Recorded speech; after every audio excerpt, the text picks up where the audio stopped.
안녕하세요. 배우며 산다 배산임수 채널의 임세연 저널리스트입니다. 먼저 새해 복 많이 받으시고요.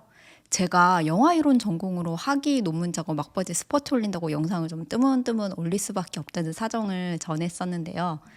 드디어 제가 최종 제출도 마무리하고 제본 작업도 진행하고 있습니다. 새해에는 좀 더 자주 찾아뵙도록 하겠습니다. 제가 지난 영상을 흑백 요리사 분석으로 올리면서 이후 방송 회차들을 보면 한 번 더 올릴 수도 있다고 했었잖아요. 이번 시즌 진 주인공이라고 해도 과언이 아닐 임성근 아저씨가 멋진 퇴장을 하셨죠. 이제 마지막 모습을 보면서 지난 영상에는 담지 못했던 이야기들을 좀 더 풀어보고 싶어지더라고요. 하지만 아직 마지막 회가 남아있죠. 흑백 요리사 영상을 한 번 더 올릴지 말지는 마지막 회까지 보고 제가 좀 더 코멘트할 만한 거리가 있을지 그때 좀 판단을 해보도록 하겠습니다. 지난 영상에서는 흑백 요리사 시즌2를 한 2주차까지 지켜보면서 시즌제 서바이벌 예능이 반복될수록 어떻게 학습된 세계가 되는지를 이야기했었는데요. 시즌 1을 통해 출연자도 제작진도 시청자도 모두가 이 판의 룰을 이미 알고 있는 상태라는 점. 그래서 시즌 2에서는 약간 빌런이나 좀 과도하게 예능적인 캐릭터보다는 실력 중심의 구도로 이동했다는 점을 짚었습니다. 이 흑수저와 백수저의 대비가 만들어내는 언더독 서사가 좀 단순하게 좀 이분법적으로 나눠지는 게 아니라 이제 셰프들 사이의 친분이나 업계 네트워크 같은 그런 관계와 맥락 속에서 작동하고 있다는 이야기를 했었는데요. 사실 이번 시즌에 진 주인공을 한 사람 꼽자면 임성근 그 임짱 아저씨죠. 저는 한식대첩 시리즈를 되게 좋아했던 애청자였는데요. 사실 제가 시즌3 볼 때는 전남팀 아줌마들을 응원해가지고 서울팀을 별로 안 좋아했거든요. 근데 이거는 당연한 거예요.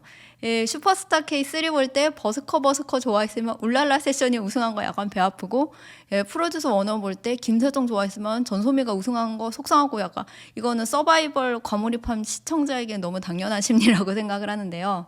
그래서 제가 한식대첩 3 볼 때 서울팀 아저씨들 실력 좋고 잘하는 거 인정하는데 다른 팀에 비해 자기 지역 특색 살리는 게 좀 덜하고 맨날 임금님이 먹는 음식은 전국 각지에서 다 올라온다는 그 논리로 다른 지역 이제 재료 다 갖다 써먹고 궁중 요리로 1등하고 거 좀 얄밉다라고 그때 그랬었단 말이에요. 근데 이번에 임짱 아저씨 덕분에 한식대첩이 얼마나 그 전국 각지에서 올라온 고수들이 거의 무협지 찍는 최고의 서바이벌이었는지 재평가되는 게 왠지 뿌듯하기도 해서 10년 만에 제 마음속으로 서울팀 아저씨들과 화해를 하게 됐습니다.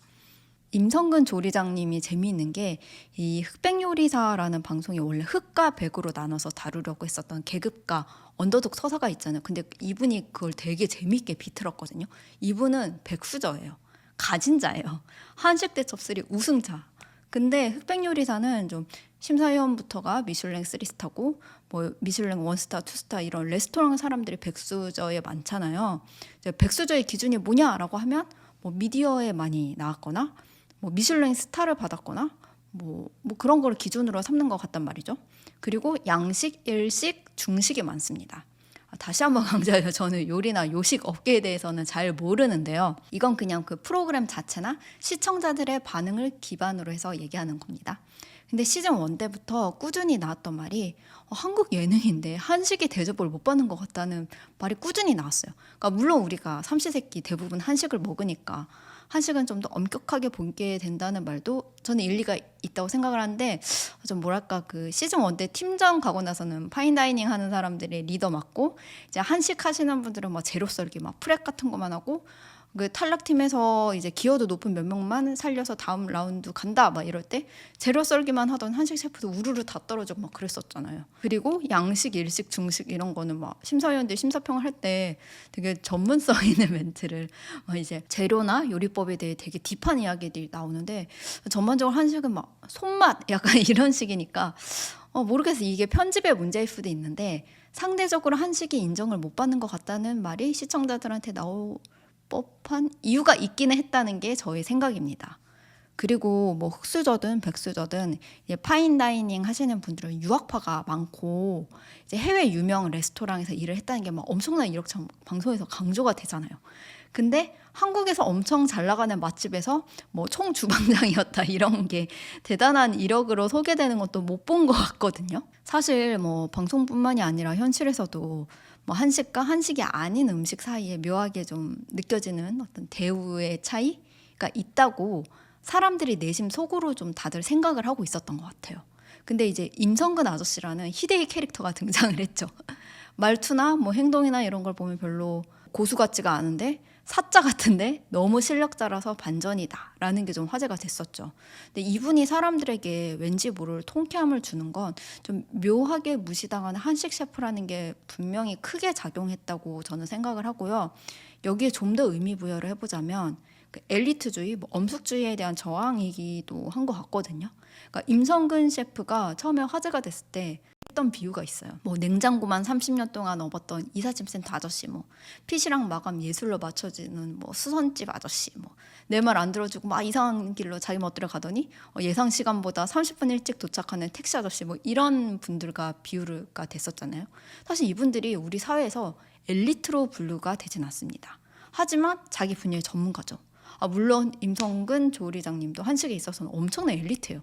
그러니까 요리계의 뭐 사법고시라고 하는 기능장을 따셨잖아요. 그러니까 한식 대접도 우승하시고 궁중 요리하시는 분인데, 근데 묘하게 이분한테는 뭐 고급 문화라든가 뭐 잘 나가는 하이엔드 산업이 아닌 곳에서 몸으로 부딪히며 노하우와 어떤 지혜를 터득하신 고수의 냄새가 난다는 게 사람들의 마음에 울림을 준 것 같습니다. 저도 물론 파인다이닝 하시는 분들이 생각보다 월급이 많지 않고 정말 어렵게 생계 유지하시는 분들도 있다는 거 많이 들어서 알고 있습니다. 근데 마치 좀 어려운 예술 영화 만들고 막 그런 영화 좋아하는 시네피들 보고 뭐 엘리트지, 스노비즘 하면서 약간 거리감 느끼는 사람들이 있는 것처럼 어떤 유학파 파인다이닝 하시는 분들도 비슷하게 느낀 사람들이 있었던 것 같아요. 근데 묘하게 통쾌함을 주는 임장 아저씨가 나타난 거죠. 또 저는 임장 아저씨가 나는 한 끼 50만 원, 100만 원 안 받는다.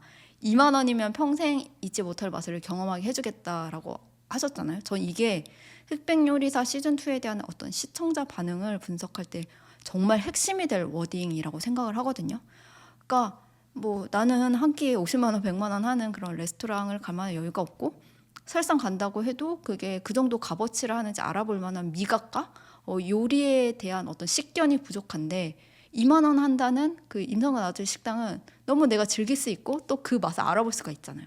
훨씬 서민 친화적이죠. 원래 제작진이 생각한 계급 구도는 이제 흑수저와 백수저 사이에 있었을 텐데 이 임성근 조리장님은 분명 백수저인데도 분명히 돈도 굉장히 많이 버실 텐데도 되게 서민적이고 언더독처럼 느껴지는 면이 재미있는 것 같습니다. 근데 심지어 그 보셨어요? 안성재 셰프 유튜브 나서 혼자 취했었잖아요. 그 다음날 본인의 인스타그램에 내가 촌놈이랑 소주만 마셔서 위스키는 처음이라 소주처럼 마시다 취했다고 사각을 올렸었잖아요.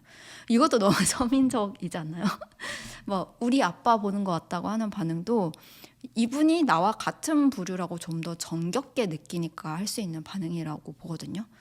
또 하나 제가 흑백요리사 관련된 콘텐츠 댓글 같은 거 보다 보면 뭐 편집점이나 뭐 분량을 봤을 때 제작진이 밀어주고 싶어하는 참가자들은 따로 있다. 뭐 예를 들면 요리 괴물 같은 분들. 근데 자꾸 임장이 자력으로 뚫고 올라와서 시청자들이 열광하고 좋아한다. 이런 댓글이 은근히 많더라고요.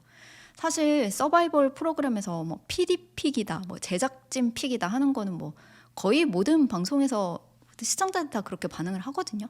그러니까 분량대로 순위 결정된다고 되게 자주 하는 분위기가 있죠.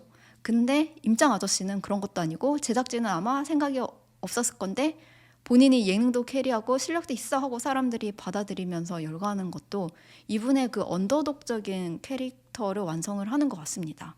그리고 사람의 계급이란 건 원래 다층적이에요. 저도 어떤 의미에서는 권력층에 속하고 기득권이고 어떤 의미에서는 또 차별을 받기도 하거든요. 그걸 직시하고 인정하기가 참 어렵죠. 근데 흑백 요리사도 보면 흑수저 계급에 뭐 몇백억 매출을 올린 사장님도 계시고 뭐 미디어에서 유명한 셰프가 아니다 뿐이지 돈으로만 보면 정말 가진 자 아니겠습니까? 그리고 지난 시즌에 최현석 셰프나 이번 시즌에 정호영 셰프 같은 사람은 미디어를 많이 탔다는 이유로 실력은 없는 거 아니야? 라는 그런 시선을 받는다는 점에서 억울할 수 있고요. 그러니까 계급이라는 건 정말 다층적입니다. 그리고 이번에 그걸 너무 재미있는 방식으로 약간 시청자들의 버튼에 눌리는 방식으로 보여줘서 그런 방식으로 화제성을 모은 게 임성근 셰프님이라고 저는 요약을 하고 싶습니다. 그리고 또 하나, 저는 세미파이널 그 요리천국 미션 때 가능한 다양한 한식을 보여주고 싶었다는 말이 되게 감동적이었거든요. 전 세계로 송출되는 넷플릭스를 통해 다양한 DC를 선보이신 거잖아요. 이게 영화로 비유하면 과작을 하는 감독이나 배우가 있고 다작을 하는 사람들도 있어요. 과작을 하지만 가끔 찍는 영화가 막 황금종려상 받고 작품상 받고 하는 그런 명장 분들이 계시죠. 그러니까 마치 최강록이 3시간 동안 오로지 한 음식에만 공들이고 그 DC로 1등해서 결승으로 진출한 것처럼요. 근데 임성근 아저씨는 뭐가 되든 자주 내놓는 사람인 거예요. 그러니까 물론 잘하는 사람이니까 그게 다 어느 수준 이상이 되죠. 근데 그게 1등을 하지는 못하지만 그래도 다양하게 선보이고 싶어하는 거. 저는 정말 공들여서 가끔 마스터피스를 내놓는 감독이나 뭐 배우분들도 너무 좋아하지만 진짜 다양하게 꾸준히 다작을 하는 사람들이 진짜 귀하다고 생각하는 편이라 임성근 셰프 저분은 음식에 있어서 그런 자세를 보여주고 싶어 했구나 싶어서 좀 방송 보다가 약간 뭉클해졌습니다. 그리고 이번 주에 공개된 세미파이널에서 결승 진출자가 한 명 공개가 됐잖아요. 제가 가장 좋아하는 참가자라고 밝혔던 최강록 셰프가 요리천국 미션에서 1등을 차지해서 파이널 라운드에 진출을 했는데요. 스포일러가 하도 퍼져서 나머지 한 명이 누군지 이미 알 사람은 다 알아버려서 김이 좀 샜지만 혹시 자 다음 주에 마지막 회까지 보고 제가 좀 더 코멘트할 만한 거리가 있으면 영상을 올려보도록 하겠습니다. 그럼 다음 시간에 뵙겠습니다. 안녕히 계세요.